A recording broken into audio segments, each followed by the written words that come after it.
अखिल भारतीय किसान महासभा के कार्यकर्ताओं के द्वारा सीपीआई कार्यालय लालबाग में दिया गया धरना।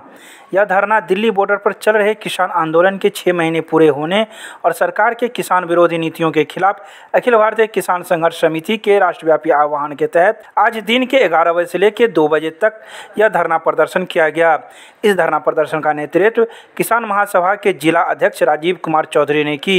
उन्होंने कहा कि सरकार की किसान विरोधी नीतियों के कारण 52 किसान प्रतिदिन आत्महत्या कर रहे हैं। सरकार किसानों की मांगों को टालती रही है। 22 जनवरी के बाद सरकार ने किसानों से चर्चा बंद कर दी।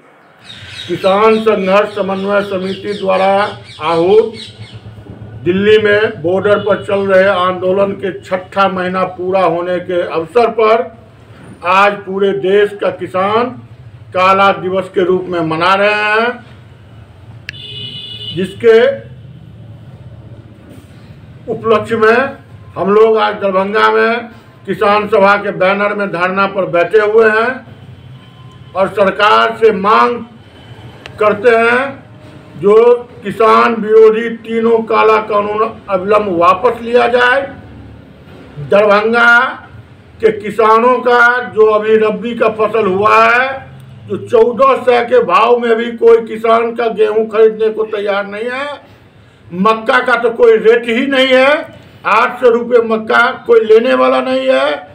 तेलिहन दलिहन भी लोगों का घर में पड़ा हुआ है, कहीं उसके खरीद की कोई इंतजाम नहीं है। दरभंगा के अधिकांश पैक्स इक्का दुक्का छोड़ के कोई पैक्स किसानों का गेहूं नहीं खरीद रहा है। किसान औना पौना भाव में भी जो बेचता है उसको व्यापारी पैसा नहीं दे रहा है। कहता है जब मेरा माल बिकेगा तो 4 महीने के बाद पैसा देंगे। ऐसी स्थिति में कई किसान आत्महत्या तक के लिए कलेक्टर को लिख के दिए। कानून बनाकर और एमएसपी पर सरकार सामान किसानों का खरीद हो, 2020 बिजली बिल वापस हो, सरकार तमाम जगह नियंत्रित रेट पर में किसानों के सामान को खरीदे और उसका समय पर भुगतान करे। पिछले दिनों में धान यहाँ 1000-1100 रुपये लोग बेचने के लिए मजबूर हुए, सरकार धान की खरीद नहीं की। बाद में कुछ किसानों के धान की खरीद की गई, उसमें भी 1 क्विंटल में 6-6 किलो 7-7 किलो किसानों का धान काटा गया। अभी गेहूं है, गेहूं कट के आया और किसान खेत से उसको बेच दिए और किसानों का गेहूं समय पर सरकार खरीदने का काम नहीं की। केवल अखबार के माध्यम से वो किसानों का धान गेहूं या फसल की खरीद करती है। तो ये स्थिति जो आज देश के अंदर है, एक तो किसानों के फसल का लाभकारी मूल्य नहीं मिलता है, जो भी सरकारी मूल्य है उस पर भी खरीद नहीं हो पाती है, उसकी गारंटी नहीं होती है, किसानों के फसल की रक्षा की गारंटी नहीं होती है। और ख़ासकर इस कोरोना की अवधि में किसान और दोहरा मार झेल रहे हैं और किसानों का फसल लगातार बाढ़ से, रौदी से, विभिन्न प्रकार के प्रकोप से नष्ट हो रहा है। कोई किसानों का सुनने वाला नहीं है। इसलिए हम सरकार से आज मांग करते हैं कि किसान आंदोलन के मांगों को अविलंब सरकार समझौता कर मानने का काम करे।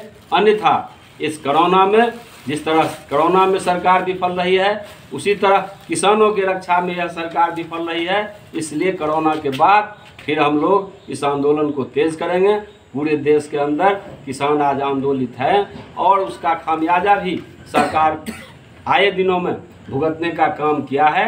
सरकार और उसका खामियाजा भुगतेगी और आने वाले दिनों में मोदी सरकार को भारत का किसान उखाड़ फेंकने का काम करेंगे। यदि किसानों के मान सम्मान की रक्षा नहीं होगी, किसानों के सामान की उचित दर पर खरीद नहीं होगी, किसानों के पक्ष में सरकार कानून बनाने का काम नहीं करेगी, तो आने वाले दिनों में हम लोग और आंदोलन तेज़ करेंगे। और इसीलिए आज उस किसान आंदोलन के समर्थन में हम पूरे बिहार के अंदर धरना कार्यक्रम अखिल भारतीय किसान सभा की ओर से कर रहे हैं। क्या नाम हुआ? नरेंद्र जी झा, जिला सचिव CPI